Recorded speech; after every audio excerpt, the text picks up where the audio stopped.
세상에 시어머니랑 남편이 새 약혼녀까지 바로 앞에 앉혀두고 며느리한테 이혼 서류를 내밀었대. 쥐꼬리만 한 위자료를 던져주면서 내 주제에 맞는 곳으로 가서 살라고 했다지 뭐야. 그런데 말이야, 그 오만한 사람들이 자신들이 내쫓은 여자가 사실 어떤 집안의 귀한 딸이었는지는 꿈에도 몰랐던 거지. 그 집안이 어떻게 죗값을 치르게 되는지 한번 들어볼래?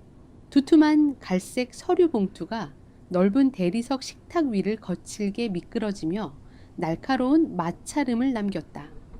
봉투의 끝이 식탁 모서리에 부딪혀 멈춰 섰을 때 넓고 화려한 다이닝룸 안에는 숨막히는 정적이 내려앉았다. 진성그룹의 안주인이자 해운의 시어머니인 영자는 목에 걸린 굵은 진주 목걸이를 매만지며 오만함이 가득한 턱을 치켜들었다. 그녀의 시선은 식탁 끝에 조용히 앉아있는 해운을 향해 있었다. 마치 최고급 실크 식탁보에 묻은 지저분하고 끔찍한 얼룩을 쳐다보는 듯한 노골적인 혐오감이 그 눈빛 속에 담겨 있었다. 영자의 붉게 칠해진 입술이 차갑게 열렸다. 여기에 서명하고 우리 집안에서 당장 나가주면 좋겠구나. 위자료는 섭섭하지 않게 넉넉히 넣었으니 그 돈으로 내 까짓 것의 주제에 맞는 곳을 찾아가도록 해라. 더 이상 우리 가문의 격을 떨어뜨리지 말고. 해우는 고개를 숙인 채 미동조차 하지 않았다. 그녀의 시선은 눈앞에 놓인 이혼 합의서에 머물러 있었다.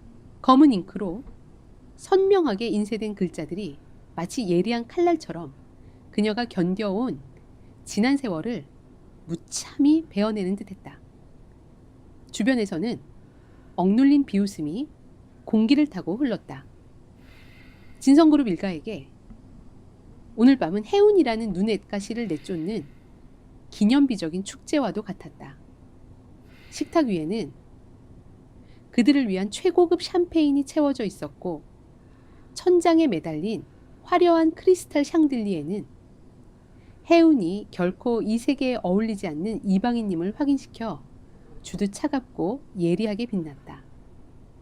시간 끌지 말고 빨리 끝내자 해운아. 해운의 남편이었던 현우가 손목에 찬 명품 시계를 내려다보며 무미건조한 목소리로 재촉했다. 나와 유리는 곧 분위기 좋은 레스토랑에 저녁 식사 예약이 되어 있어서 지체할 시간이 없어. 내 변호사들이 완벽하게 검토를 끝낸 서류니까 쓸데없는 억지 부리지 말고 얌전히 도장 찍어.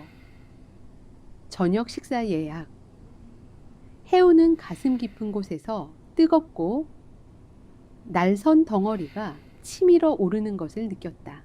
수년을 함께하며 미래를 약속하고 집안에 헌신했던 결혼 생활의 마무리가 그에게는 그저 새로운 여자와의 저녁 식사 전 치러야 할 귀찮고 하찮은 서류 작업에 불과했다. 다이닝룸 한쪽 벽에 기대어 샴페인 잔을 쥐고 있던 신우이 다혜가 입꼬리를 비틀며 거들었다. 오빠 저 여자 지금 속으로 개상이 두드리고 있을걸. 어떻게 하면 우리 집안 돈을 조금이라도 더 뜯어낼 수 있을지 필사적으로 머리를 굴리는 중일 거야. 근본 없는 고아 출신들이 원래 그런 짓거리에는 아주 빠삭하잖아. 근본 없는 고아. 해운이 진성그룹 저택에 발을 들인 첫날부터 수백 번도 넘게 들어온 낙인이었다. 명문가 출신이 아니라는 이유 하나만으로 해운은 늘 쓰다 버리는 소모품이자 하녀 취급을 받았다. 식탁 상석에 자리한 시아버지 병호 회장은 팔을 짱낀 채 묵묵히 상황을 관망하고 있었다. 진성그룹을 이끄는 절대 권력자인 그는 자신의 이익과 목적에 부합하지 않는 인간에게는 철저히 무관심했다. 그의 무거운 침묵은 그 어떤 모욕적인 언사보다 더 잔인하게 혜운의 숨통을 조였다. 그때 현우의 곁에 여유롭게 다리를 꼬고 앉아있던 유리가 몸을 앞으로 기울였다. 진성그룹의 자금난을 해결해줄 중경이업의 외동딸이자 현우의 새로운 약혼녀였다. 그녀는 혜운을 깊이 동정하는 척하며 교묘하고 비열한 미소를 지었다.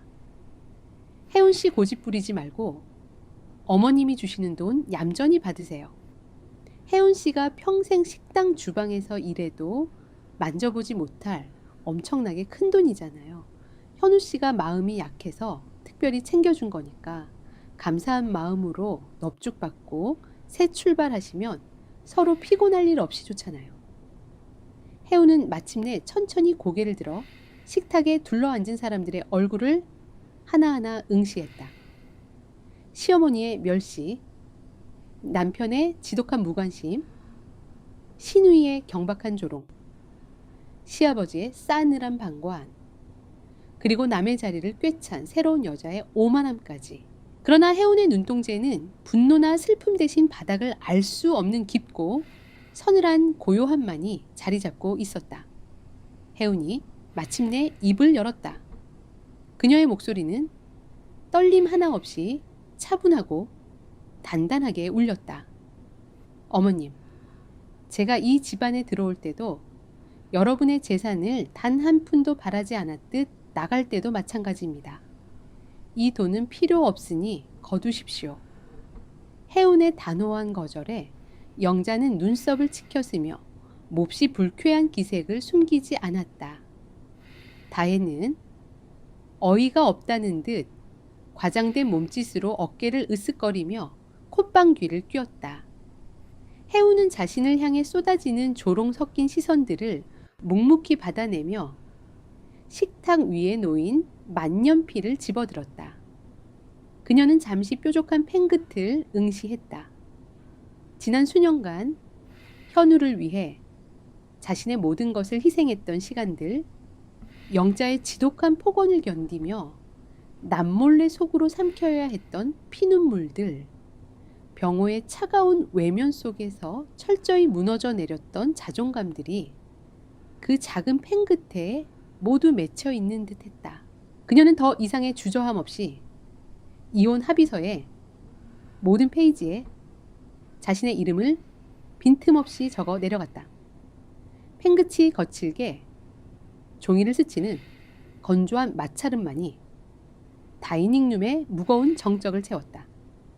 마지막 장까지 서명을 마친 혜우는 조용히 펜을 내려놓고 자리에서 일어났다. 이제 저는 진성그룹과 아무런 관련이 없습니다. 영자가 샴페인 잔을 높이 치켜들며 승리감에 도취된 목소리로 마저 환희를 드러냈다. 마침내 우리 훌륭한 가문의 오점이 완벽하게 사라졌구나. 다들 이 기쁜 순간을 위해 건배하자. 크리스탈 샴페인 잔이 부딪히며 맑고 날카로운 파열음이 실내에 울려 퍼졌다. 혜운에게 그 소리는 지난날의 끔찍한 굴레를 영원히 끊어내는 해방의 종소리와도 같았다. 그녀는 뒤도 돌아보지 않고 다이닝룸을 빠져나왔다. 등 뒤로 다혜의 비아냥거리는 목소리가 길게 뻗어나왔지만 혜운의 걸음은 흔들림 없이 꼿꼿했다. 저택의 웅장한 현관을 향해 걸어가는 혜운의 앞을 늙은 가정부 옥자가 조심스럽게 가로막았다. 수십 년간 진성 일가를 모시며 온갖 굳은 일을 도맡아온 옥자의 주름진 눈가에는 애처로움과 미안함이 가득 고여 있었다. 옥자는 심하게 떨리는 두 손으로 혜운의 차가운 손을 꽉 쥐었다. 사모님, 이 삭막하고 무서운 집구석에서 저희 같은 사람들을 유일하게 진짜 사람 대접해 주신 분은 사모님 한 분뿐이셨습니다. 부디부디 밖으로 나가셔서는 몸 건강하셔야 합니다. 혜우는 목구멍으로 맹렬하게 치밀어 오르는 뜨거운 감정을 간신히 억누르며 옥자의 거친 손을 마주 잡았다. 말없이 깊게 고개를 끄덕인 그녀는 무거운 철문을 열고 저택 밖으로 나섰다. 밤하늘에서는 차가운 겨울비가 살을 에일듯 매섭게 쏟아지고 있었다. 해우는 우산도 쓰지 않은 채 온몸으로 비를 맞으며 굳게 닫힌 진성그룹 저택의 철문을 뒤돌아보았다. 화려한 조명으로 번쩍이는 거대한 저택은 그녀의 청춘을 무참히 짓밟고 뱉어낸 탐욕스러운 괴물 같았다. 빗물이 그녀의 창백한 뺨을 타고 쉴 새 없이 흘러내렸지만 그것은 결코 패배자의 슬픈 눈물이 아니었다. 얼음장처럼 차가운 빗방울은 오히려 그녀의 정신을 그 어느 때보다 명징하고 또렷하게 일깨웠다. 해우는 낡고 보잘것없는 외투 주머니에서 액정이 금간 구형 휴대전화를 꺼냈다. 빗물에 젖어 굳어버린 손가락으로 주소록 가장 깊은 곳에 숨겨두었던 단 하나의 번호를 찾아 눌렀다. 신호음이 채 2번을 넘기기도 전에 상대방이 다급하게 전화를 받았다. 해운의 떨리는 입술 사이로 수년간 그녀가 스스로 굳게 봉인해 두었던 진실의 문이 마침내 열렸다. 아버지, 저 이제 집으로 돌아갈게요. 전화기 너머에서 들려오는 묵직하고도 다급한 침묵은 오만방자한 진성그룹 일가를 송두리째 파괴할 거대한 폭풍의 서막을 알리고 있었다. 차갑게 쏟아지는 겨울비는 진성그룹 저택 앞에 어두운 아스팔트 위를 쉴 새 없이 때리고 있었다. 해오는 빗물에 흠뻑 젖은 채 한 손에는 낡은 휴대전화를 쥐고 가로등 불빛 아래 우두커니 서 있었다. 전화가 끊긴 지 불과 10분도 차에 지나지 않았을 무렵 정적을 찢으며 육중한 타이어 마찰음이 도로를 울렸다. 길 끝에서부터 나타난 것은 한 대의 차가 아니었다. 칠흑처럼 검고 매끄러운 최고급 대형 세단 5대가 일렬로 줄지어 비바람을 뚫고 미끄러지듯 다가왔다. 선두에 있던 차량이 해운의 바로 앞에 부드럽게 멈춰 섰고 뒤따르던 4대의 차량이 완벽한 간격을 유지하며 정차했다. 진성그룹 저택의 경비원들이 유리창 너머로 압도적인 위압감을 뿜어내는 차량 행렬을 보며 당황한 기색을 감추지 못했다. 선두 차량의 뒷좌석 문이 열리고 건장한 체격에 빈틈없이 검은 정장을 차려입은 비서실장 서준이 내렸다. 그는 거센 비바람 속에서도 미동조차 하지 않고 크고 튼튼한 검은색 우산을 펼쳐 해운의 머리 위로 씌웠다. 수십 명의 경호원들이 다른 차량에서 일제히 쏟아져 나와 빗속에 도열한 채 해운을 향해 일제히 허리를 90도로 굽혀 인사했다. 아가씨 모시러 왔습니다. 서준의 목소리는 빗소리를 뚫고 나올 만큼 무겁고 단호했다. 해운은 젖은 머리카락을 쓸어 넘기며 말없이 열린 차 문 안으로 몸을 실었다.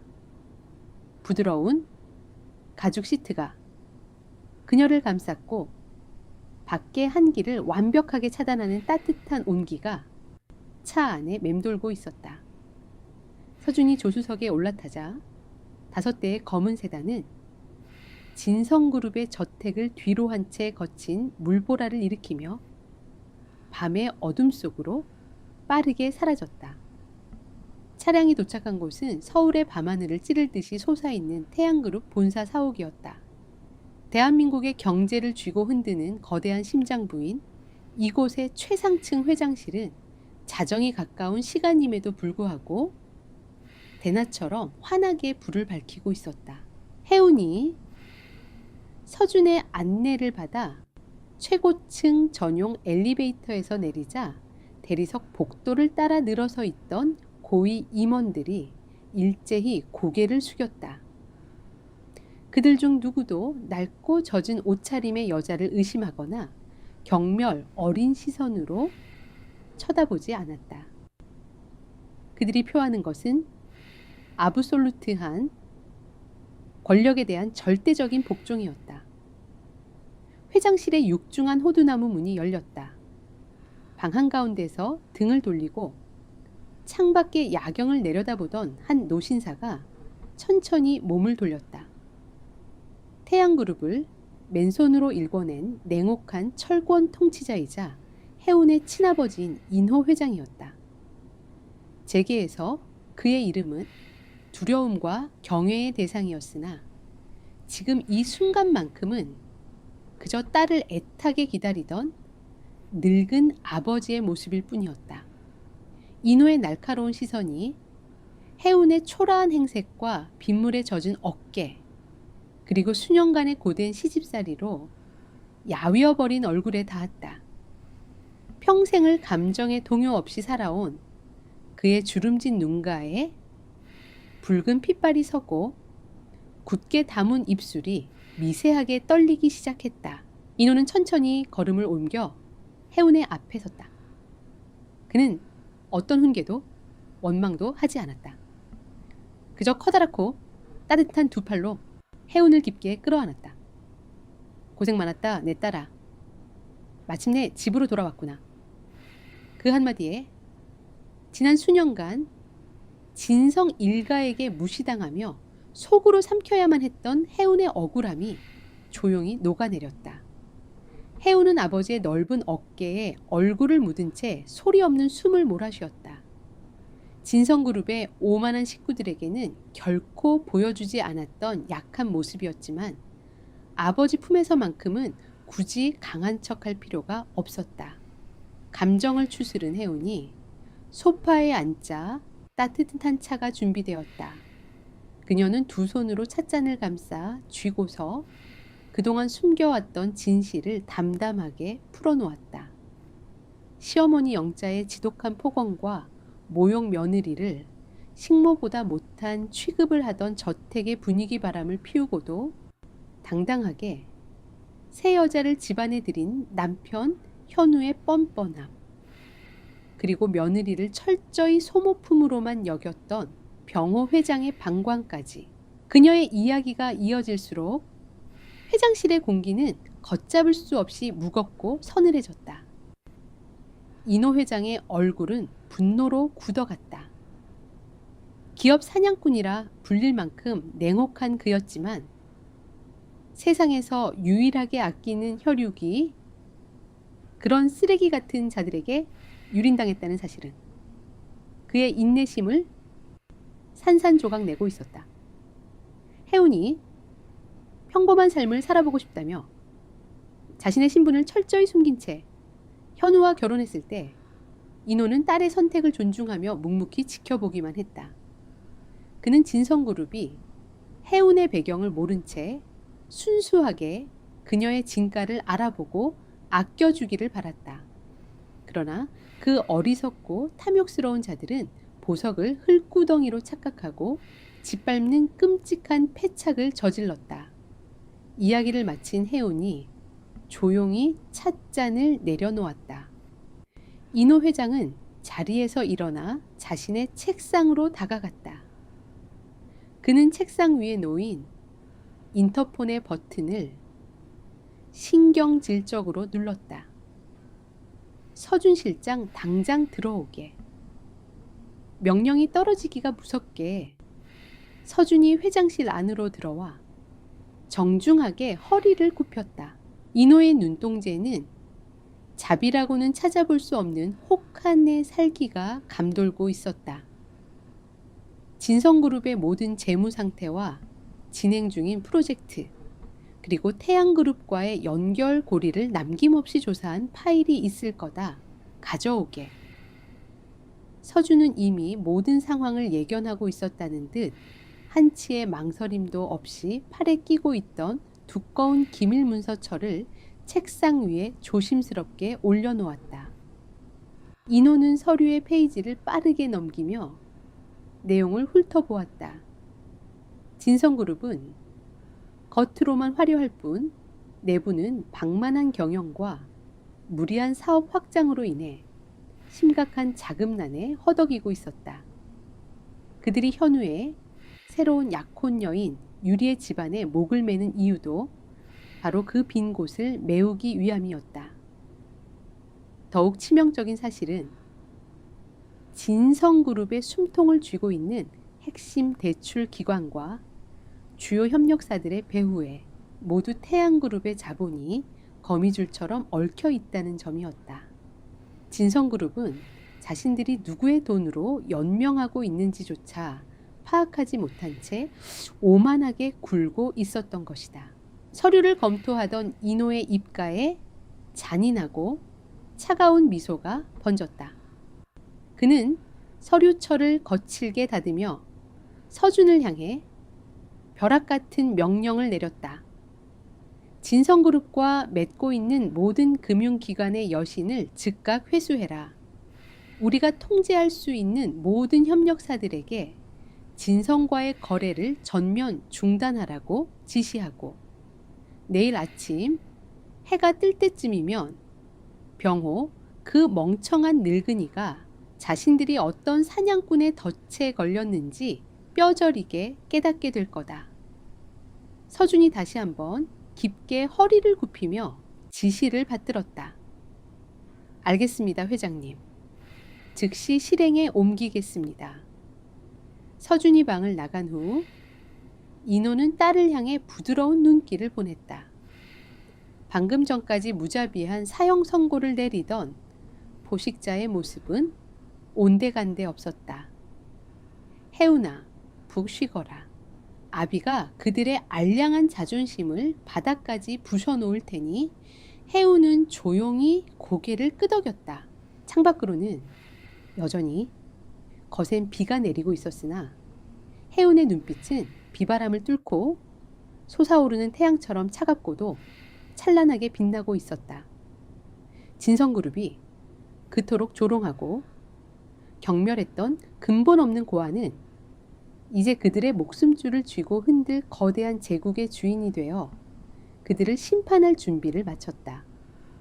서울 청담동의 최고급 웨딩 부티크.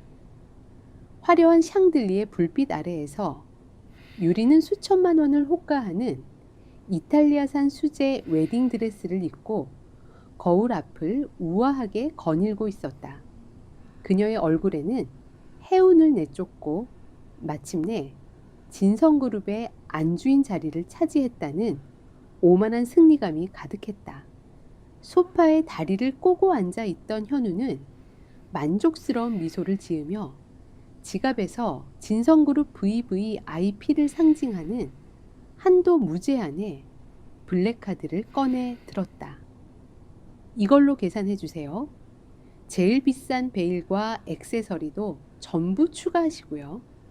현우의 거만한 지시에 부티크 매니저는 깊이 허리를 굽히며 두 손으로 카드를 받아들었다.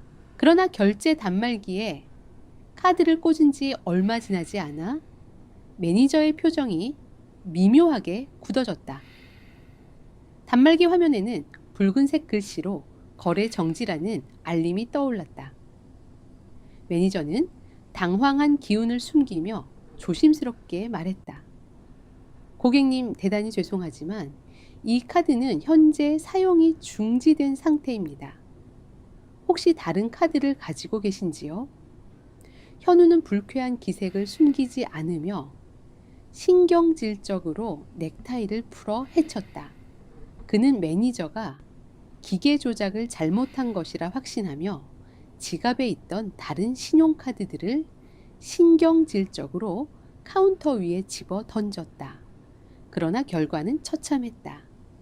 두 번째, 세 번째 카드 역시 단말기에서 결제 승인을 거부하는 불길하고 건조한 기계음을 연이어 뱉어낼 뿐이었다. 거울 앞에서 우아하게 포즈를 취하던 유리의 얼굴에서 미소가 차갑게 증발했다. 부티크 안에 직원들이 수군거리는 시선이 일제히 두 사람을 향해 꽂혔다. 방금 전까지 재벌가의 여유를 과시하던 현우의 임에는 식은땀이 맺히기 시작했다. 그는 분노를 참지 못하고 카운터를 강하게 내리치며 매니저를 향해 고함을 질렀다. 내가 누군지 알고 이런 모욕을 주느냐는 윽박지름이었지만 직원들의 차가운 시선 앞에서는 그저 초라한 변명에 불과했다. 유리는 수치심에 얼굴을 붉히며 서둘러 드레스를 벗기 위해 탈의실로 도망치듯 숨어버렸다. 같은 시각 영자는 강남의 최고급 프라이빗 스페에서 평소 어울리던 재벌가 사모님들과 함께 마사지를 받을 준비를 하고 있었다. 그녀는 고급스러운 가운을 걸친 채 눈엣가시 같았던 혜운을 어젯밤 어떻게 쫓아냈는지 무용담을 늘어놓으며 허세를 부리고 있었다. 그녀가 샴페인 잔을 들어 올리며 우아함을 과시하려던 찰나 스파의 총괄 지배인이 굳은 표정으로 다가왔다. 지배인은 주위의 시선을 의식한 듯 목소리를 한껏 낮추었으나 그 안에 담긴 내용은 영자의 심장을 얼어붙게 만들기에 충분했다. 사모님 대단히 송구스럽습니다만 지금 당장 자리에서 일어나 주셔야겠습니다. 방금 전 본사로부터 사모님의 모든 VVIP 회원 자격이 영구적으로 박탈되었다는 통보를 받았습니다. 결제 계좌 역시 전부 동결되어 더 이상 저희 시설을 이용하실 수 없습니다. 영자의 입술이 경련하듯 파르르 떨렸고 그녀의 얼굴에서 핏기가 순식간에 가셨다. 함께 웃고 떠들던 사모님들의 시선이 순식간에 경멸과 조소로 바뀌었다.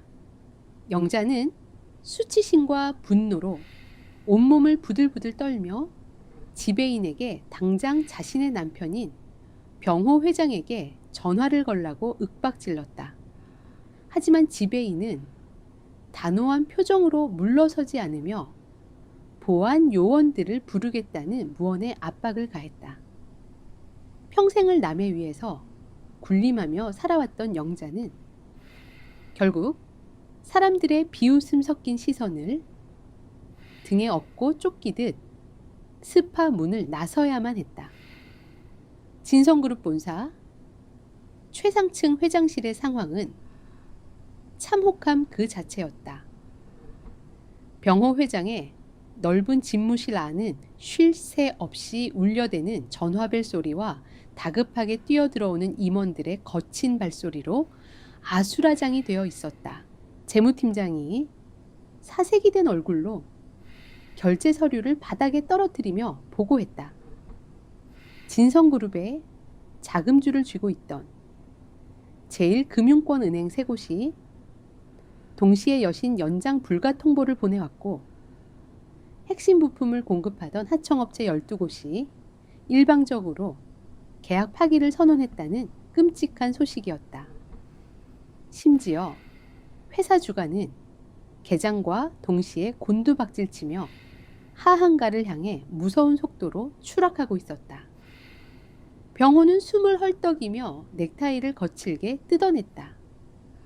평생 수많은 기업의 위기를 겪어봤지만 이것은 단순한 시장의 변동이나 경영 악화가 아니었다.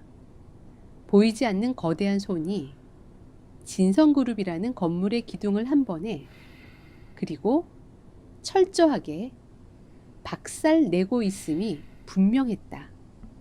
누군가 작정하고 진성일가의 숨통을 끊어놓으려 하고 있었다. 사태의 심각성을 직감한 병호는 비서들을 거칠게 밀치고 직접 회장실을 뛰쳐나갔다. 그가 향한 곳은 진성그룹의 가장 큰 채권단이자 오랜 기간 끈끈한 관계를 유지해온 제1은행 본점이었다. 비가 내리는 도로를 미친 듯이 달려 은행에 도착한 병호는 체면을 차릴 여유조차 없이 은행 장실의 문을 박차고 들어갔다. 평소 같으면 버선발로 마중을 나와 허리를 굽혔을 은행장은 넓은 소파에 깊숙이 기대어 앉은 채 차가운 눈으로 병호를 올려다볼 뿐이었다. 이게 도대체 무슨 짓입니까? 수십 년을 거래해온 우리 진성에게 하루아침에 자금을 회수하겠다니 당장 철회하십시오.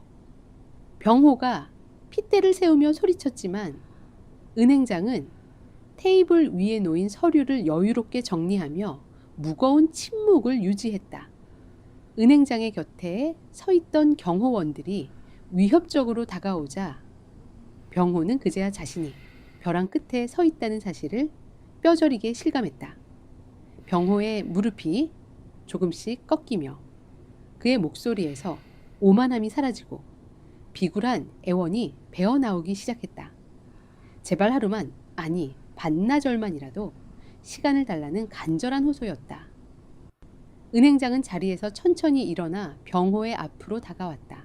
그는 주변의 시선을 경계하듯 몸을 숙여 병호의 귓가의 입을 바짝 가져다 댔다. 그리고 뼛속까지 얼어붙게 만드는 서늘한 목소리로 속삭였다. 병호 회장님, 이건 제가 결정할 수 있는 선을 아득히 넘어선 일입니다. 당신네 집안 사람들이 도대체 무슨 끔찍한 짓을 저질렀는지 모르겠지만 당신들은 태양그룹에서 절대 건드려서는 안 될 사람의 영린을 제대로 건드렸습니다. 태양의 그림자가 당신들을 완전히 집어삼키기로 결정했다는 뜻입니다. 태양그룹, 그 이름이 병호의 귓가에 꽂히는 순간 그의 심장 박동이 멎는 듯했다. 태양그룹은 진성 따위는 감히 올려다볼 수도 없는 대한민국 경제 생태계의 절대적인 최상위 포식자였다. 하지만 병호의 머리로는 도무지 이해할 수 없었다.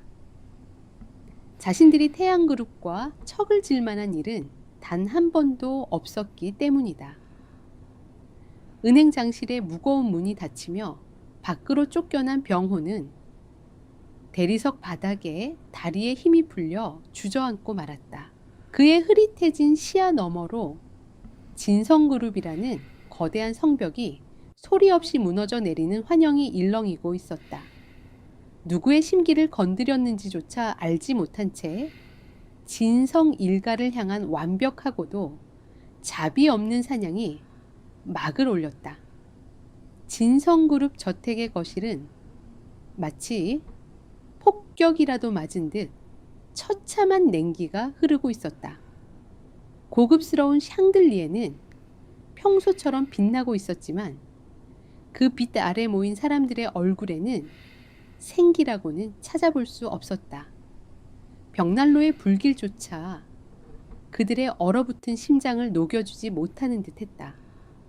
영자는 거실 한가운데 서서 핏발선 눈으로 주변을 노려보고 있었다. 그녀의 발밑에는 산산조각난 최고급 청자 도자기의 파편들이 어지럽게 널려 있었다. 습해서 겪은 치욕스러운 수모와 멈춰버린 신용카드는 그녀가 평생 쌓아 올린 견고한 자존심을 처참하게 짓밟았다. 그녀는 분노의 대상을 찾지 못해 애꿎은 가정부들에게 화풀이를 하며 물건을 집어 던졌고 저택의 고용인들은 숨소리조차 내지 못한 채 벽에 붙어 두려움에 떨고 있었다. 소파 한 구석에 웅크려 앉은 현우의 모습은 더욱 비참했다. 값비싼 명품 정장은 구겨진 채 넥타이가 느슨하게 풀려 있었고 그의 얼굴은 며칠 밤을 사온 사람처럼 창백하게 질려 있었다. 그의 곁에 앉아 있어야 할 새로운 약혼녀 유리의 표정은 이미 싸늘하게 식어 있었다. 유리는 현우를 향해 다리를 꼬고 앉아 멸시가 가득 찬 시선으로 그를 위아래로 훑어보았다. 진성그룹이 이 정도로 속이 텅 빈 깡통일 줄은 꿈에도 몰랐네. 우리 아버지가 당신네 회사의 재무제표를 믿고 투자를 지시했던 게 천추의 한이야. 웨딩드레스 하나 결제하지 못하는 남자와 내가 굳이 이 진흙탕 싸움에 엮일 이유가 있을까? 유리의 날 선 비난의 현우는 자리에서 벌떡 일어나며 반박하려 했으나 그의 목소리는 분노와 굴욕감으로 심하게 떨리고 있었다. 그는 유리를 향해 손가락을 삿대질하며 자신들이 잠시 자금 융통에 차질이 생겼을 뿐 진성의 저력은 건재하다고 소리쳤다. 그러나 유리는 콧방귀를 뀌며 자리에서 일어났다. 그녀는 탁자 위에 놓여있던 현우가 사준 다이아몬드 약혼 반지를 빼내어 대리석 바닥에 거칠게 내동댕이 쳤다. 금속이 바닥에 부딪히며 내는 날카로운 파열음이 거실의 정막을 날카롭게 갈랐다. 유리는 뒤도 돌아보지 않고 저택을 빠져나갔고 현우는 바닥에 구르는 반지를 만견자실하게 바라볼 뿐이었다. 그때 저택의 육중한 현관문이 열리고 병호 회장이 좀비처럼 비틀거리며 걸어 들어왔다. 그의 어깨는 무겁게 짓눌려 있었고 평소에 꼿꼿하던 위엄은 온데간데 없었다. 병호가 거실 소파에 무너지듯 주저앉자 영자와 혜진이 다급하게 달려들어 은행에서 어떻게 되었는지를 캐물었다. 병호는 마른 세수를 하며 절망에 빠진 목소리로 입을 열었다. 은행장에게 들었던 태양그룹이라는 이름, 그리고 보이지 않는 거대한 권력이 자신들을 철저히 파괴하고 있다는 사실을 털어놓았다. 태양그룹이라는 단어가 나오자마자 영자의 얼굴에서 마지막 남은 핏기마저 사라졌고 혜진은 두 손으로 입을 틀어막으며 공포에 질린 눈을 크게 떴다. 태양그룹의 심기를 건드렸다는 것은 대한민국 땅에서 기업으로서의 사형 선고를 의미했다. 누구야? 도대체 우리 집안 사람 중 누가 태양그룹과 척을 진 거냐고. 병호가 짐승처럼 울부짖으며 현우와 영자를 번갈아 노려보았다. 그러나 아무도 대답할 수 없었다. 그들은 평소 자신들보다 지위가 낮은 사람들을 벌레 보듯 무시하고 짓밟아 왔기에 누구의 원한이 태양그룹과 맞닿아 있는지 짐작조차 할 수 없었다. 수많은 사람에게 가했던 모욕과 폭언들이 부메랑이 되어 그들의 목을 조르고 있었다. 바로 그 순간 저택 밖에서 날카로운 타이어 마찰음이 들려왔다. 가정부가 황급히 뛰어들어와 문 밖에 태양그룹의 차량이 도착했다고 알렸다. 거실에 있던 진성 일가의 사람들은 마치 구원의 동아줄이라도 발견한 것처럼 일제히 현관으로 달려나갔다. 현관문이 열리고 완벽하게 재단된 검은색 정장을 입은 서준이 싸늘한 표정으로 저택 안으로 들어섰다. 태양그룹 회장의 최측근이자 비서실장인 그의 등장에 병호는 체면을 모두 버리고 거의 기어갈 듯이 서준의 앞으로 다가갔다. 영자 역시 방금 전까지의 표독스러운 모습은 온데간데 없이 두 손을 공손히 모은 채 서준의 눈치를 살폈다. 서준은 그들의 비굴한 태도를 경멸스러운 눈빛으로 내려다보며 품에서 고급스러운 흑색 벨벳으로 감싸인 초대장 하나를 꺼냈다. 그는 초대장을 거실 중앙에 대리석 탁자 위에 무심하게 던지듯 올려놓았다. 우리 태양그룹의 유일한 후계자이신 아가씨께서 진성그룹 일가 여러분을 내일 전고 힐튼 호텔 최상층 VIP룸으로 초대하셨습니다. 아가씨, 태양그룹의 후계자.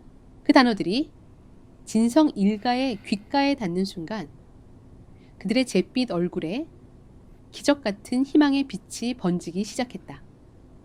병호는 떨리는 손으로 탁자 위에 초대장을 집어들며 태양그룹의 후계자가 직접 자신들을 불렀다는 사실에 안도감의 한숨을 내쉬었다.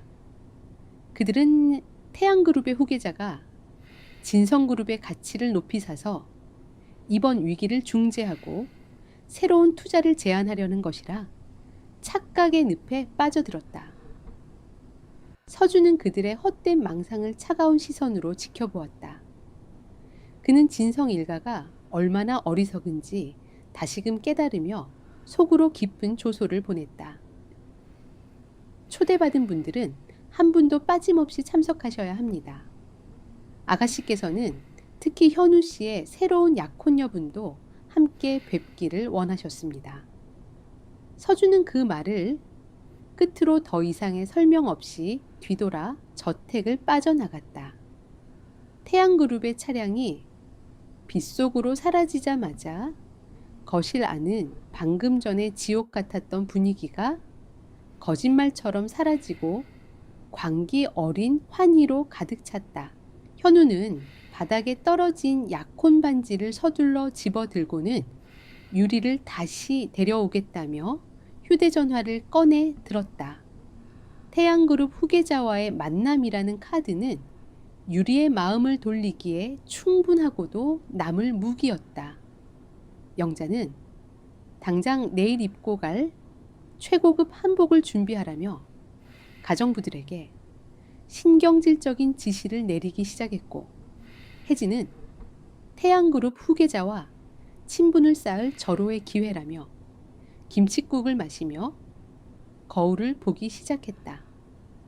병호는 초대장을 가슴에 품은 채 태양그룹의 자본만 끌어들일 수 있다면 진성그룹을 재계 1위로 끌어올릴 수 있다는 탐욕스러운 계산에 빠져들었다. 그들은 내일 호텔에서 자신들을 기다리고 있는 사람이 누구인지 상상조차 하지 못했다. 진성 일가가 스스로 목에 걸고 있는 이 화려한 초대장이 사실은 그들의 오만함을 가장 비참한 방식으로 처형하기 위해 해오니 준비한 단두대로 향하는 티켓이라는 것을, 파멸을 향한 그들의 화려한 행진이 시작되고 있었다. 서울 한복판에 자리한 최고급 힐튼 호텔 최상층 VIP 전용 스위트룸. 벽면을 가득 채운 거대한 통유리창 너머로 회색빛 도시가 발밑에 펼쳐져 있었다. 해우는 호텔의 전속 스타일리스트와 메이크업 아티스트들이 분주하게 오가는 드레스룸 한가운데 조용히 앉아 있었다. 그녀의 시선은 거울 속 자신의 모습에 머물러 있었다. 며칠 전까지만 해도 진성그룹 저택의 구석에서 숨죽여 지내던 생기였고, 초라했던 여자의 흔적은 이미 완벽하게 지워져 있었다. 스타일리스트가 조심스러운 손길로 혜운의 상한 긴 머리를 턱선에 맞춰 날카롭고 세련되게 잘라내자 그녀의 이목구비가 지닌 본연의 서늘하고 우아한 선이 마침내 선명하게 드러났다. 혜운은 몸에 빈틈없이 맞아떨어지는 짙은 네이비색 맞춤 정장을 걸쳤다. 불필요한 장식이나 화려한 보석은 일절 배제한 채 오직 완벽한 재단과 고급스러운 소재만으로 절대적인 권위를 뿜어내는 옷차림이었다. 메이크업 아티스트가 그녀의 입술에 차가운 톤의 붉은 립스틱을 세심하게 덧바르는 동안 혜운의 눈동자는 깊고 고요하게 가라앉아 있었다. 거울 너머로 서준이 조용히 드레스룸으로 들어와 깊이 고개를 숙이는 모습이 보였다. 아가씨 손님들이 방금 호텔 로비에 도착하셨다는 보고를 받았습니다. 혜우는 천천히 자리에서 일어났다. 그녀가 걸음을 내디딜 때마다 고급스러운 구두굽이 대리석 바닥에 부딪히며 규칙적이고 단호한 마찰음을 만들어냈다. 그것은 마치 다가오는 심판의 카운트다운과도 같았다. 안내해드려 그들이 원하는 가장 극진한 대우를 받으며 올라올 수 있도록. 같은 시각 힐튼 호텔의 웅장한 1층 로비는 진성 일가의 등장으로 묘한 긴장감이 흐르고 있었다. 병호 회장은 옷장 깊숙한 곳에 보관해 두었던 가장 값비싼 이탈리아제 수제 정장을 빼입고 있었으며 영자는 머리부터 발끝까지 수억 원을 호가하는 명품과 보석으로 치장한 채 오만한 턱을 치켜들고 있었다. 혜진 역시 한껏 부풀린 머리와 화려한 원피스로 한껏 멋을 부렸고 현우의 곁에는 어제 약혼 반지를 집어 던지고 떠났던 유리가 다시 돌아와 다정하게 팔짱을 끼고 있었다.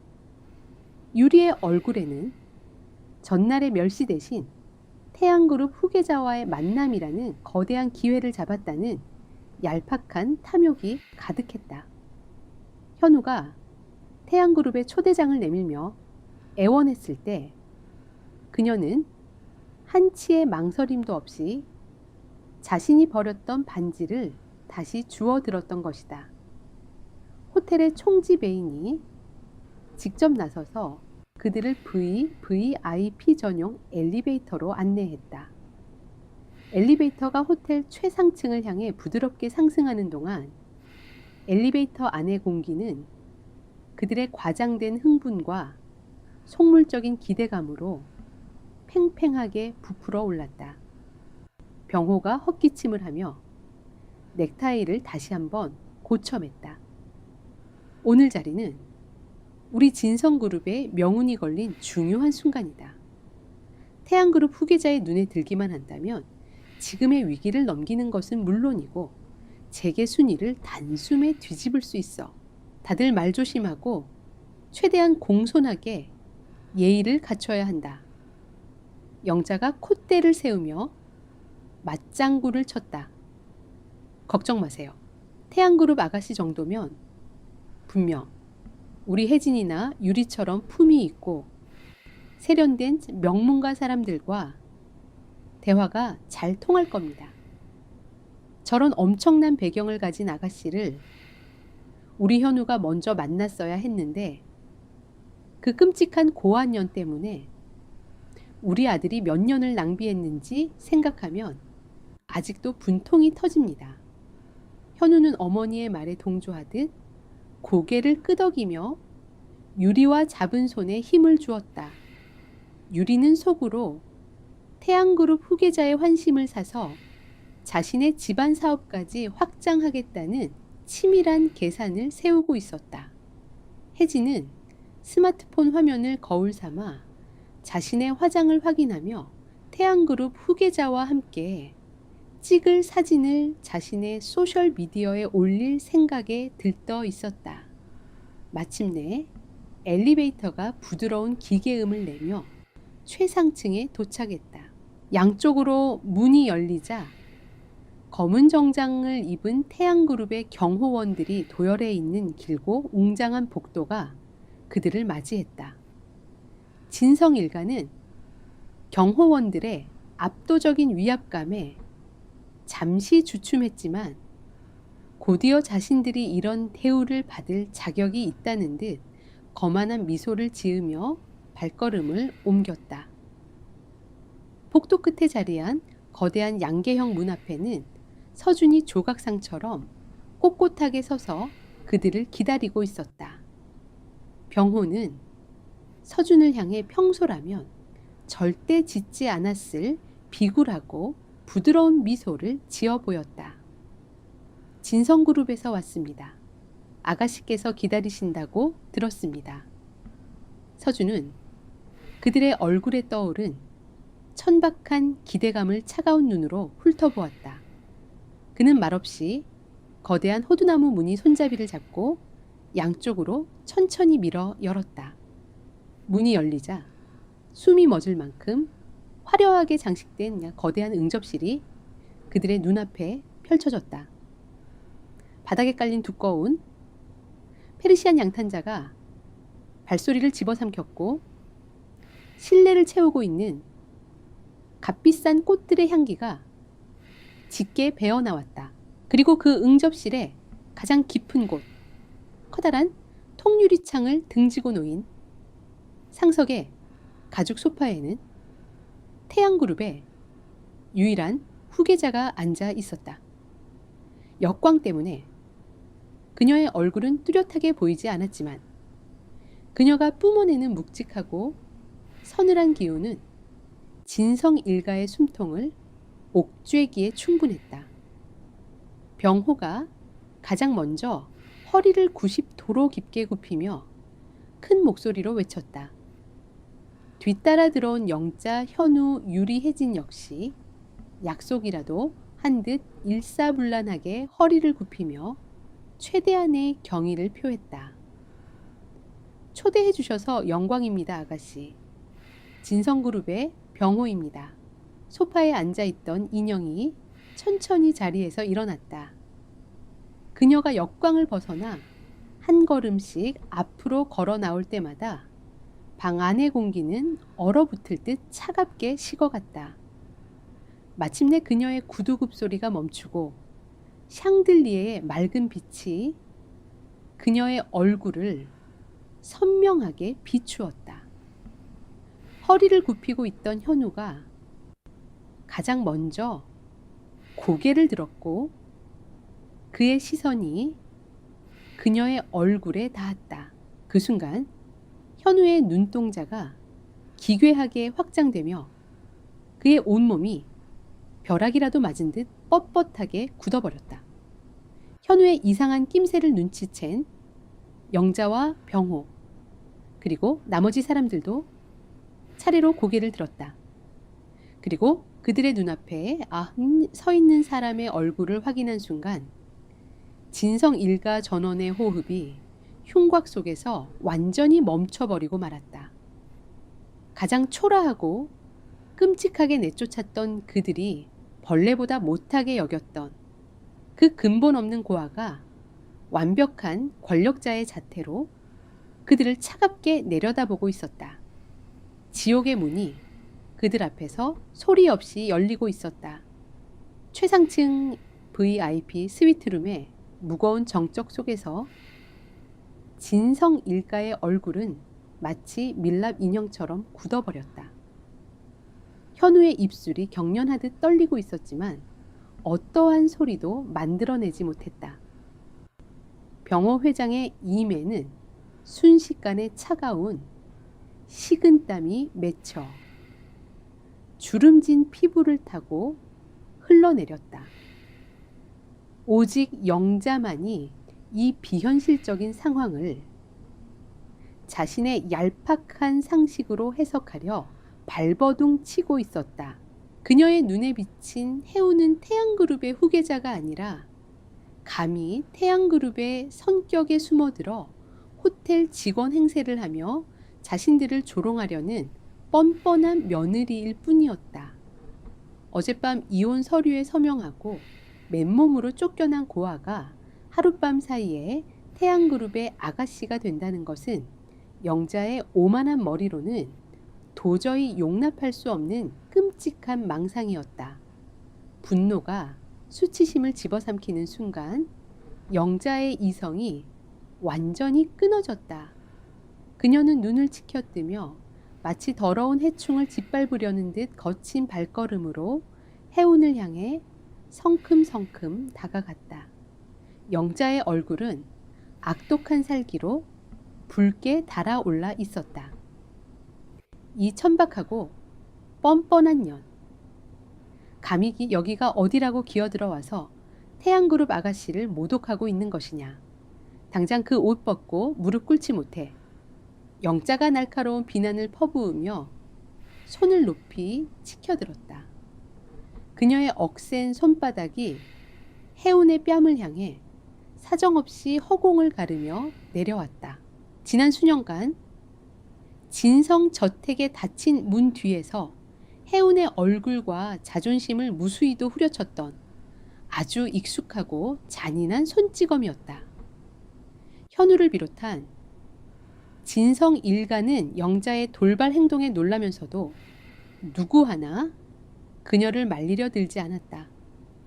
그러나 영자의 손바닥이 해운의 얼굴에 닿기 직전 허공에서 무언가에 맹렬히 부딪혀 가로막혔다. 해운의 뒤에 조각상처럼 대기하고 있던 서준이 눈부신 속도로 움직여 영자의 손목을 낚아챈 것이다. 서준의 굵고 강인한 소나귀가 영자의 가느다란 손목을 부러뜨릴 듯이 강하게 틀어쥐었다. 영자의 얼굴이 고통으로 무참히 일그러졌으나 서준의 표정은 얼음장처럼 싸늘하고 무자비했다. 서준은 잡고 있던 영자의 손목을 거칠게 바닥을 향해 내팽개쳤다. 중심을 잃은 영자는 볼품없는 자태로 고급 양탄자 위로 무릎을 꿇으며 고꾸라졌다. 수억 원어치의 명품과 보석으로 치장했던 오만한 진성그룹 안주인의 몰골은 한순간에 처참하게 무너져 내렸다. 현우가 그제야 정신을 차리고 어머니를 부축하기 위해 황급히 앞으로 나섰다.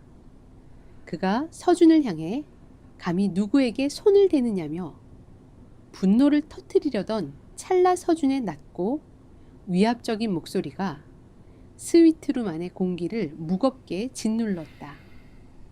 함부로 입을 놀리지 마십시오. 당신들이 지금 누구 앞에서 그 천박한 행동을 하고 있는지 뼛속까지 새겨주겠습니다. 서준은 바닥에 널브러진 영자와 핏기가 가신 현우를 차례로 노려보며 묵직하고 선명한 어조로 선언했다. 이분은 대한민국 태양그룹을 이끄시는 인호 회장님의 하나뿐인 핏줄이자 그룹의 유일한 정식 후계자이신 해운 아가씨이십니다. 당신들 진성그룹이 명운을 포함해 이곳에 있는 모든 것의 생사여탈권을 쥐고 계신 절대적인 주인이십니다. 서준의 선언은 진성 일가의 머리 위로 떨어지는 무자비한 사형 선고와도 같았다. 병호 회장의 다리에서 힘이 완전히 풀려버렸다. 그는 뒤로 비틀거리다 가까스로 소파 팔걸이를 붙잡고 지탱했지만 그의 잿빛 얼굴에는 돌이킬 수 없는 절망과 파멸의 공포가 깊게 새겨져 있었다. 어젯밤 자신들이 무슨 짓을 저질렀는지 그제야 완벽하게 깨달은 것이다.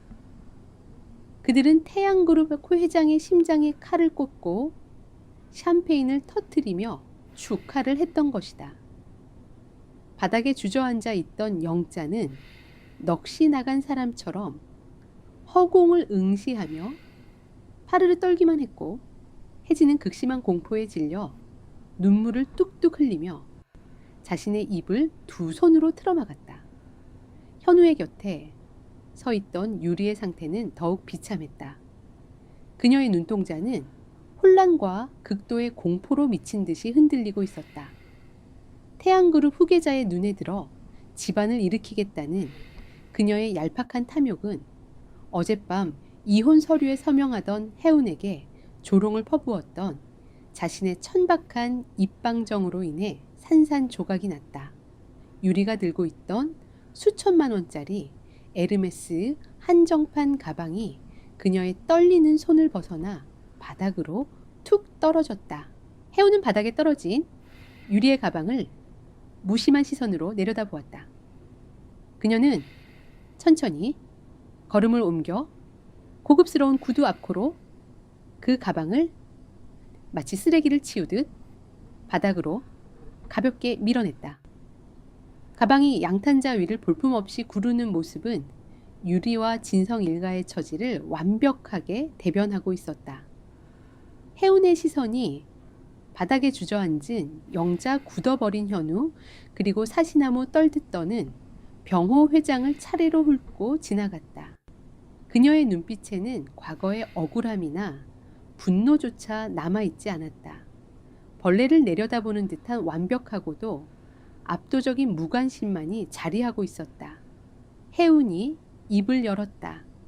그녀의 목소리는 뜨거운 분노가 아닌 얼음처럼 차갑고 날카로운 평온함을 담고 있었다. 어젯밤 저를 내쫓으며 터뜨렸던 샴페인의 맛은 훌륭했습니까? 여러분이 그토록 즐거워하셨으니 오늘은 제가 답례로 손님들을 모실 차례입니다. 해운은 잠시 말을 멈추고 현우의 창백한 얼굴을 똑바로 응시했다. 현우는 그녀의 시선을 마주하지 못하고 죄인처럼 시선을 바닥으로 쳐박았다. 현우 씨, 당신이 그토록 애지중지하던 진성그룹, 그리고 어머님이 그토록 지키고 싶어 하셨던 얄팍한 명예, 그것들이 얼마나 보잘것없는 모래성인지 오늘 똑똑히 확인시켜 드리겠습니다. 해운의 선언과 함께 스위트룸의 무거운 호두나무 문이 다시 한번 열렸다. 태양그룹 법무팀 소속 변호사들이 서류 가방을 들고 얼음장 같은 표정으로 줄지어 방 안으로 들어서고 있었다.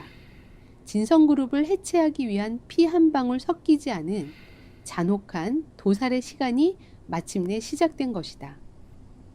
VIP 스위트룸의 무거운 공기 속에서 진성 일가의 이성은 완벽하게 붕괴되고 있었다.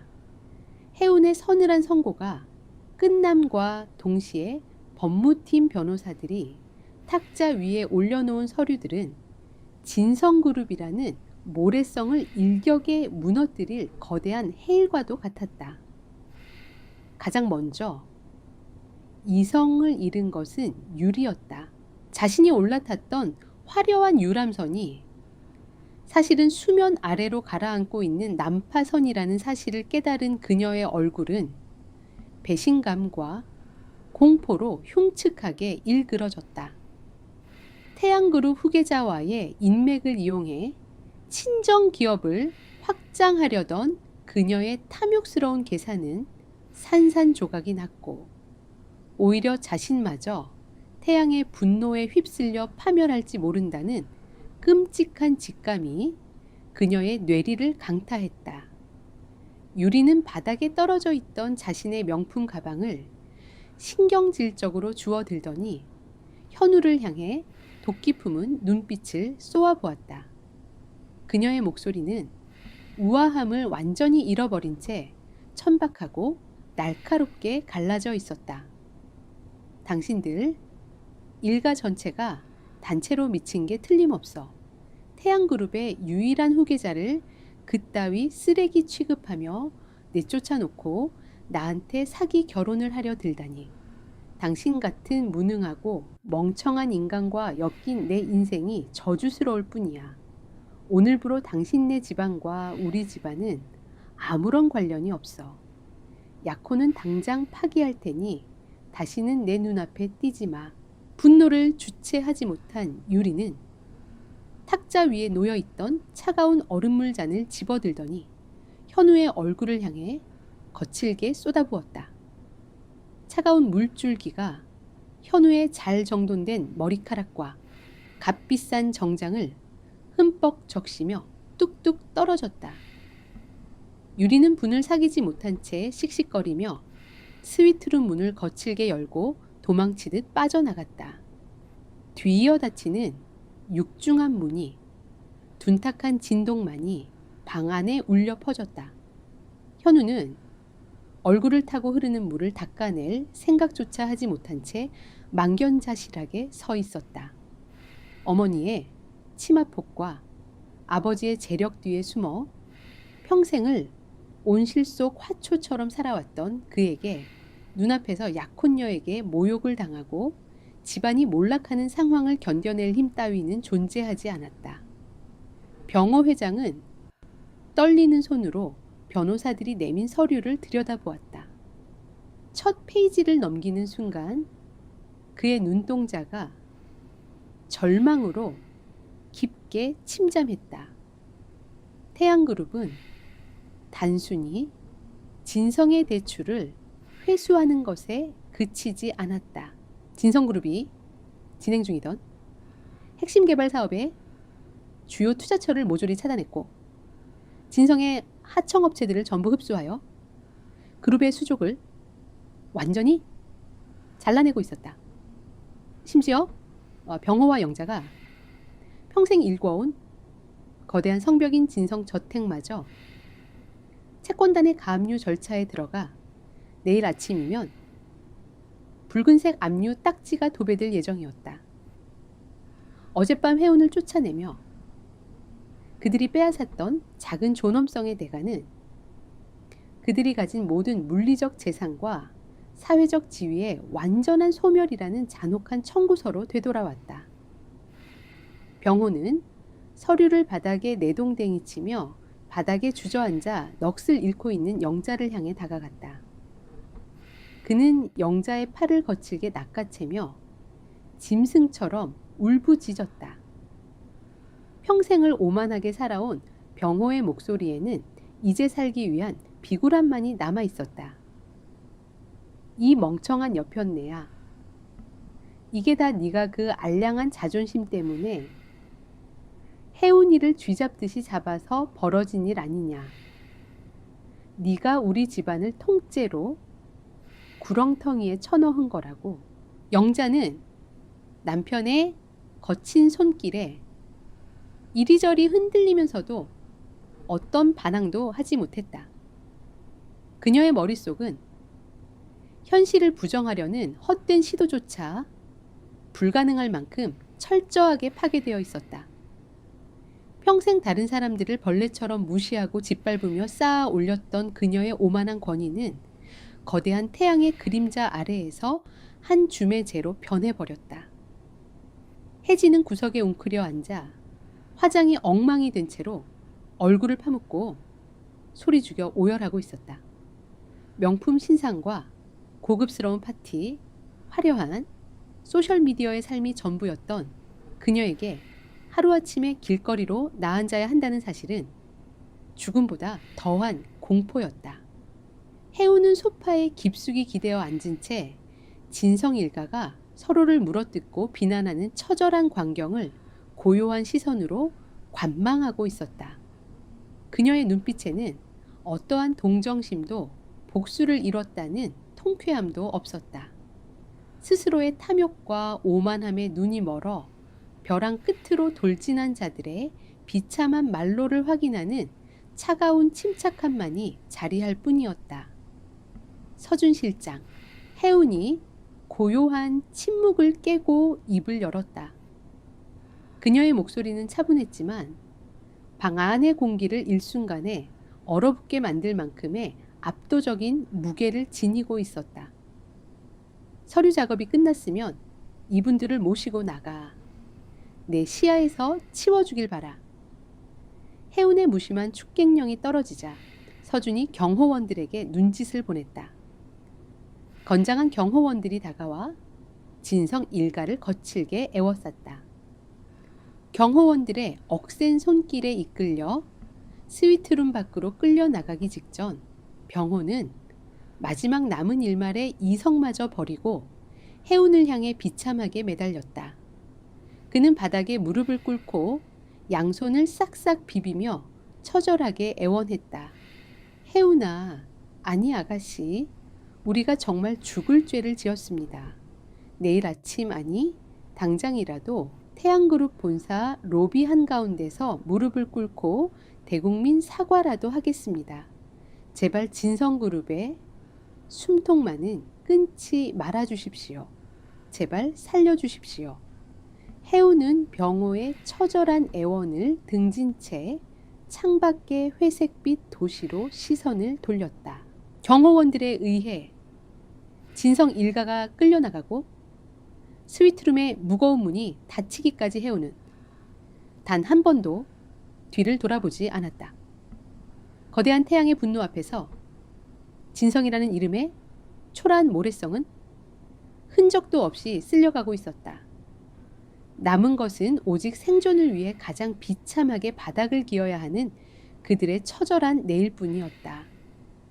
다음 날 아침 태양그룹 본사 사옥의 1층 로비는 그 어느 때보다 차갑고 팽팽한 긴장감으로 가득 차 있었다. 대한민국의 심장부답게 이른 아침부터 수많은 엘리트 임직원들이 바쁘게 오가고 있었으나 그들의 시선은 모두 로비 중앙의 한 지점을 향해 불편하게 쏠려 있었다. 거대한 대리석 기둥 아래 차가운 바닥 위에는 진성그룹 일가 전원이 무릎을 꿇고 있었다. 병호 회장은 평생을 자부심으로 여겼던 허리를 깊게 숙이고 있었고 영자는 값비싼 보석과 명품 대신 수수하고 낡은 옷차림으로 고개를 떨어뜨리고 있었다.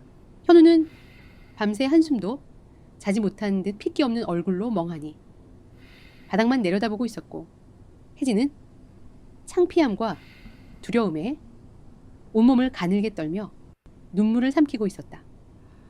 그들은 이 굴욕적인 장면을 세상에 알리기 위해 모여든 기자들의 무자비한 카메라 플래시 세례를 온몸으로 받아내고 있었다. 어젯밤 호텔에서 쫓겨난 직후 병호는 마지막 남은 이성을 쥐어짜내 태양그룹 비서실에 전화를 걸어 혜운의 자비를 구걸했다. 서준은 감정 없는 목소리로 아가씨를 뵙고 싶다면 내일 아침 본사 로비에서 당신들의 진심을 보이라는 차가운 답변만을 남겼다. 병호는 그것이 공개적인 망신을 감수하라는 무언의 지시임을 알아차렸고 결국 가족들을 이끌고 이 처참한 투항의 장소로 나올 수밖에 없었다.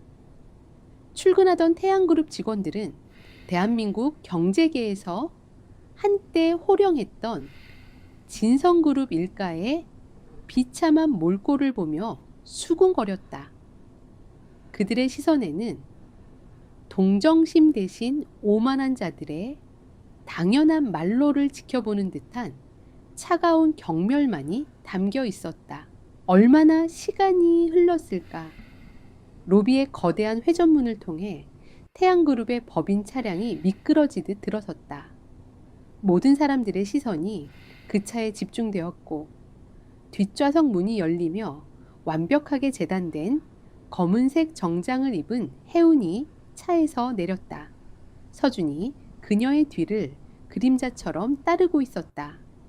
혜운은 로비 중앙에 무릎을 꿇고 있는 진성 일가를 향해 천천히 그리고 흔들림 없는 걸음으로 다가갔다. 그녀의 구두굽이 대리석 바닥에 부딪히며 내는 규칙적인 마찰음은 마치 사형 집행인이 형장으로 걸어가는 소리처럼 무겁게 로비 전체에 울려 퍼졌다. 혜운이 그들의 바로 앞에 멈춰 서자 병호는 바닥에 이마가 닿을 정도로 머리를 조아리며 쉰 목소리로 애원하기 시작했다. 아가씨, 저희가 죽을 죄를 지었습니다. 저희의 눈이 멀어 하늘처럼 높으신 분을 알아보지 못하고 끔찍한 죄를 저질렀습니다.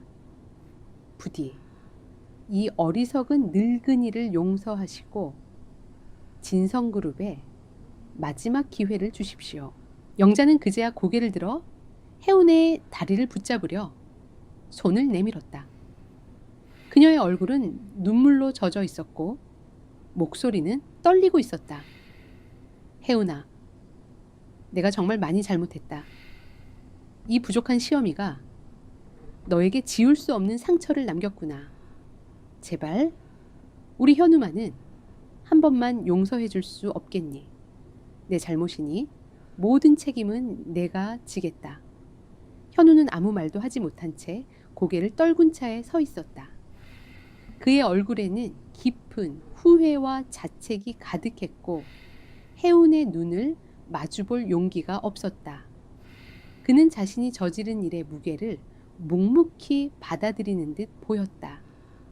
하지만 혜운은 그들의 간절한 말과 눈물을 조용히 내려다볼 뿐이었다. 그녀의 표정은 차분했고 눈빛은 흔들리지 않았다. 잠시 후 혜운은 천천히 입을 열었다. 수많은 사람들과 카메라가 지켜보는 가운데 그녀의 목소리는 차분하지만 또렷하게 울려 퍼졌다. 당신들이 지금 나에게 용서를 구하는 이유가 무엇입니까? 진심으로 자신의 잘못을 뉘우쳤기 때문입니까? 아니면 당신들이 평생 일궈온 모든 것을 잃게 될 것이 두려워졌기 때문입니까? 혜운의 전곡을 찌르는 질문에 진성 일가는 아무도 대답하지 못했다. 그녀의 말은 진실이었기 때문이다. 그들은 혜운의 인격이 아니라 혜운의 배경이 가진 거대한 힘 앞에 무릎을 꿇었을 뿐이었다. 당신들이 나를 멸시하고 짓밟았던 이유는 내가 가난했기 때문이 아니었죠. 당신들의 본성이 원래부터 약한 자를 짓밟고 강한 자에게 기생하는 천박함 그 자체였기 때문입니다. 내 뒤에 태양그룹이 없었다면 당신들은 지금 이 순간에도 나를 벌레처럼 취급했을 겁니다. 해운의 서늘한 말이 비수가 되어 진성 일가의 심장에 깊숙이 박혔다. 로비에 있던 모든 사람들이 숨을 죽이고 이 잔인한 심판의 순간을 지켜보고 있었다. 바로 그 순간 로비 2층에서부터 육중한 발걸음 소리가 울려 퍼졌다. 모든 사람들의 시선이 소리가 나는 곳으로 향했다. 태양그룹의 회장 이노가 수십 명의 경호원들을 대동한 채 압도적인 위압감을 뿜어내며 계단을 내려오고 있었다. 이노는 딸의 곁에 멈춰서서 바닥에 엎드린 진성 일가를 맹수의 눈빛으로 내려다보았다. 그의 시선은 특히 자해를 멈추고 넋이 나간 듯 앉아있는 현우에게 고정되었다. 이노의 입에서 나온 낮고 묵직한 목소리는 로비 전체의 공기를 진동시킬 만큼의 분노를 담고 있었다. 내 딸이, 내 금쪽 같은 딸이 너 같은 하찮은 놈의 곁에서 수년간 고통받았다는 사실만으로도 나는 너희 일가를 이 대한민국 땅에서 영원히 증발시켜버릴 명분이 충분하다. 이노의 살기 어린 선언에 병호와 영자의 얼굴이 잿빛으로 변했다. 이노는 현우를 향해 한 걸음 더 다가가며 마지막 선고를 내리듯 말을 이었다. 지금 내 딸이 고개만 한번 끄덕인다면 나는 내일 아침 신문에서 너희 진성그룹이라는 이름이 존재했다는 기록조차 찾아볼 수 없게 만들 것이다. 선택은 너희가 아니라 내 딸이 한다. 모든 시선이 다시 해운에게로 쏠렸다. 진성그룹의 운명을 결정할 그녀의 마지막 한마디를 로비에 있는 모든 사람들이 숨을 죽인 채 기다리고 있었다. 그들의 생사여탈권은 이제 온전히 해운의 손에 달려 있었다. 태양그룹 로비의 차가운 대리석 바닥 위 시간은 마치 영원처럼 멈춰버린 듯했다. 이노 회장의 마지막 선고가 남긴 묵직한 여운 속에서 진성 일가는 숨 쉬는 것조차 잊은 채 해운의 입술만을 망연히 바라보고 있었다. 그들의 목숨줄을 쥐고 있는 해운의 작은 입술이 열리고 닫히는 그 짧은 순간에 자신들의 모든 것이 결정될 터였다.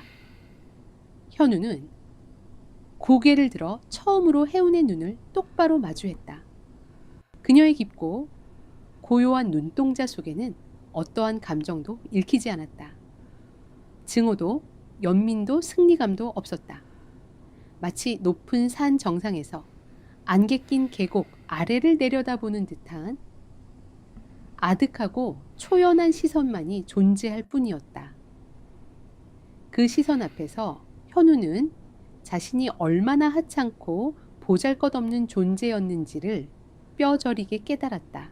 해우는 천천히 아버지 이노를 향해 몸을 돌렸다. 그리고 그녀는 자신의 곁에 버티고 서 있는 거대한 분노의 성벽을 향해 조용히 하지만 단호하게 손을 뻗었다. 그녀의 작고 차가운 손이 이노의 주름지고 억센 손등을 부드럽게 감싸주었다. 아버지, 이제 그만하세요. 해운의 목소리는 나지막했지만 그 안에는 누구도 거스를 수 없는 단단한 의지가 담겨 있었다. 이노는 딸의 예상치 못한 행동에 놀란 듯 굳은 표정으로 해운을 내려다보았다. 해운은 아버지를 안심시키듯 잡은 손에 힘을 주며 말을 이었다. 저들을 이 땅에서 사라지게 만드는 것은 너무나 쉬운 길입니다. 저는 저들과 똑같은 괴물이 되고 싶지 않습니다. 저들에게는 죽음보다 더한 형벌이 필요합니다. 죽음보다 더한 형벌. 그 서늘한 단어들이 로비의 공기를 날카롭게 갈랐다. 바닥에 엎드려 있던 진성 일가의 눈동자가 공포로 흔들렸다. 그들은 차라리 한순간에 모든 것을 잃고 끝나는 것이 낫다고 생각할 정도로 해운이 내릴 미지의 형벌에 대한 극심한 두려움에 휩싸였다. 해운은 다시 진성 일가를 향해 돌아섰다. 그녀의 시선은 바닥에 엎드린 병호 회장에게 고정되었다. 진성그룹을 해체하지는 않겠습니다. 그 한마디에 병호의 눈에 잠시 희망의 빛이 스쳐 지나갔다. 그러나 해운의 다음 말은 그 희망을 더욱 잔인하게 짓밟아 버렸다. 대신 진성그룹의 모든 소유권과 경영권을 당신들의 손에서 박탈하겠습니다. 당신들은 평생 진성그룹의 이름 아래에서 살아가되 그 안에서 어떠한 권력도, 명예도, 재산도 누리지 못할 겁니다. 진성그룹은 앞으로 태양그룹 산하의 사회공헌재단이 관리하게 될 것이며 모든 수익은 당신들처럼 오만한 권력에 의해 짓밟힌 사회적 약자들을 위해 쓰일 것입니다. 해운의 선언은 그 어떤 파산 선고보다도 잔혹했다. 그것은 평생을 자신의 왕국 위에서 군림해온 오만한 자들에게 자신들의 성이 무너지는 것을 매일 눈앞에서 지켜보면서 살아가라는 끔찍한 저주였다. 영자는 자신이 평생을 바쳐 가꾸었던 명예와 부가 이제 자신의 며느리였던 해운의 손에 넘어가 자신이 그토록 멸시했던 근본 없는 것들에게 뿌려진다는 사실에 정신이 아득해지는 것을 느꼈다. 해운은 말을 멈추지 않았다. 그녀의 시선이 이번에는 현우에게로 향했다. 현우 씨, 당신은 진성그룹의 평사원으로 출근하게 될 겁니다. 당신이 예전에 나에게 했던 말 기억하나요? 내 주제에 맞는 곳으로 가라고. 이제 당신이 당신의 주제에 맞는 자리로 돌아갈 시간입니다. 당신이 저지른 과오의 무게를 매일 아침 출근길에서 그리고 매일 저녁 퇴근길에서 뼈저리게 느끼며 살아가세요. 현우의 어깨가 완전히 무너져 내렸다. 그는 바닥에 주저앉은 채 텅 빈 눈으로 허공을 응시했다. 자신이 버린 여자가 이제 자신의 생사여탈권을 쥔 주인이 되었고 자신은 그녀가 베푸는 자비 아래에서 하루하루를 연명해야 하는 비참한 처지로 전락했다. 그는 자신이 무엇을 잃었는지 그리고 앞으로 어떤 지옥 속에서 살아가야 할지를 깨달으며 소리 없는 절규를 삼켰다. 해운은 마지막으로 영자와 혜진을 바라보았다. 그리고 두 분은 진성저택에서 쫓겨나 평생 봉사활동을 하며 살아가게 될 겁니다.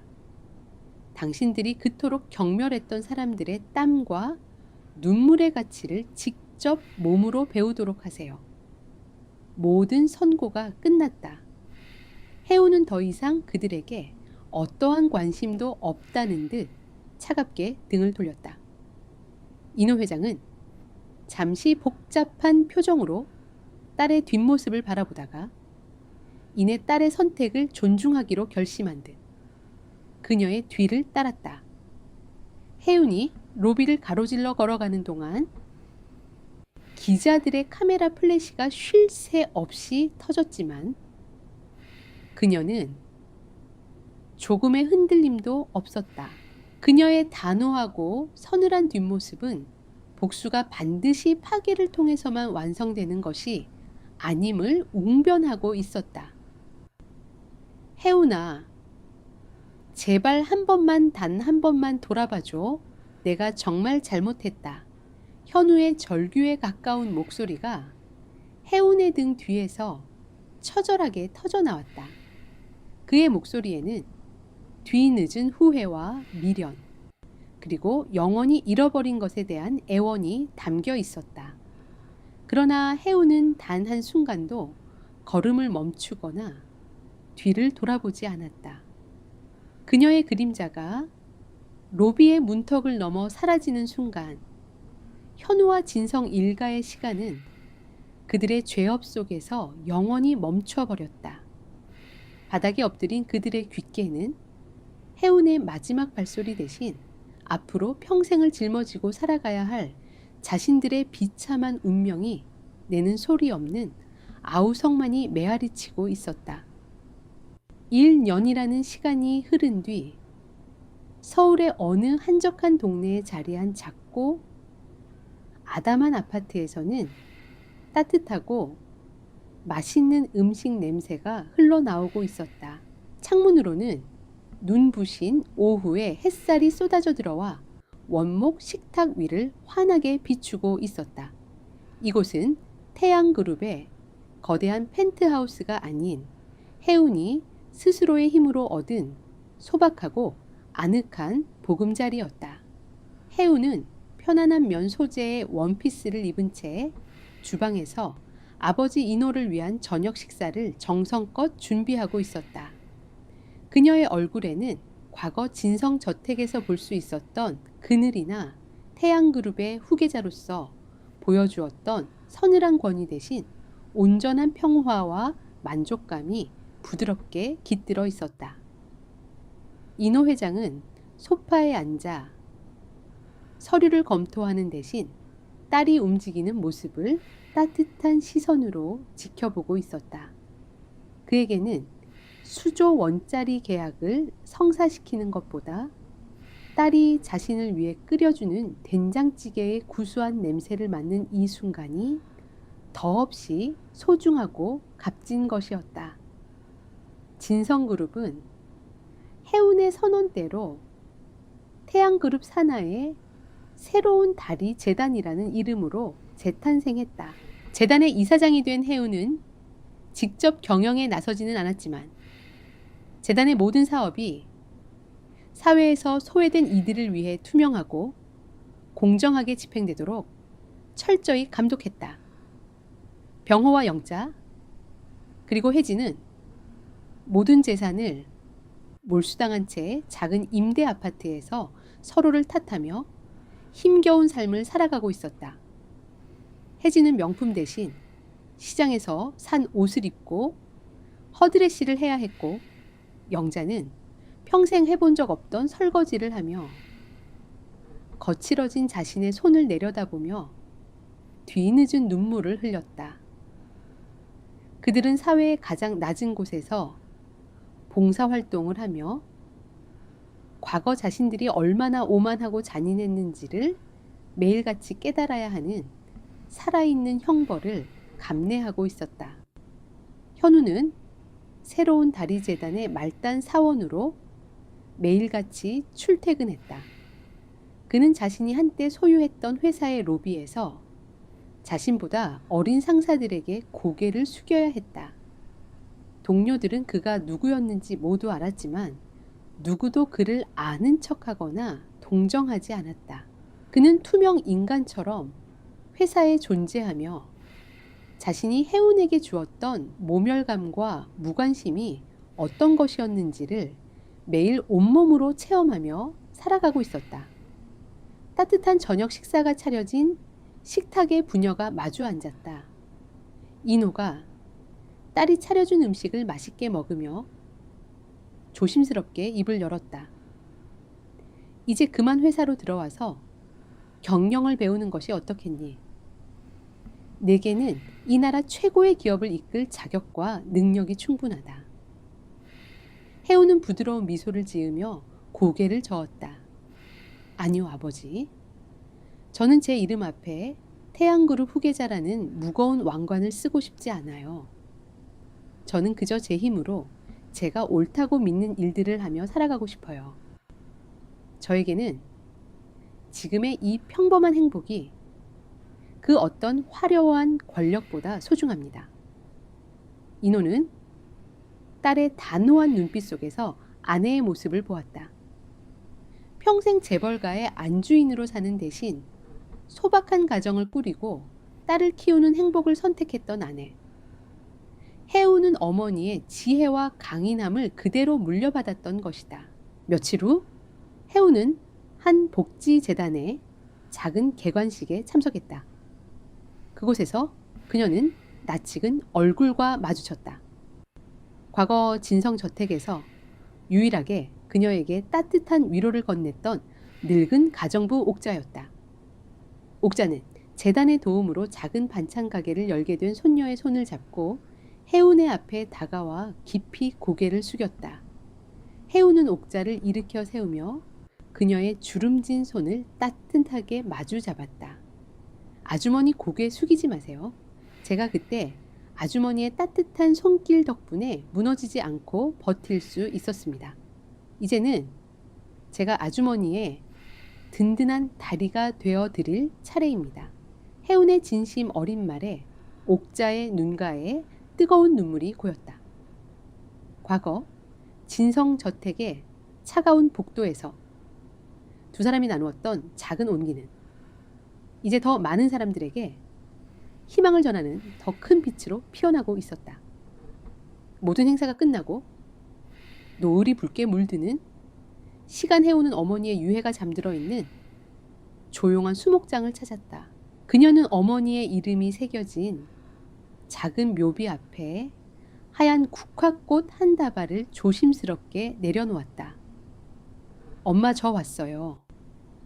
해우는 묘비를 부드럽게 쓸어내리며 나지막이 속삭였다.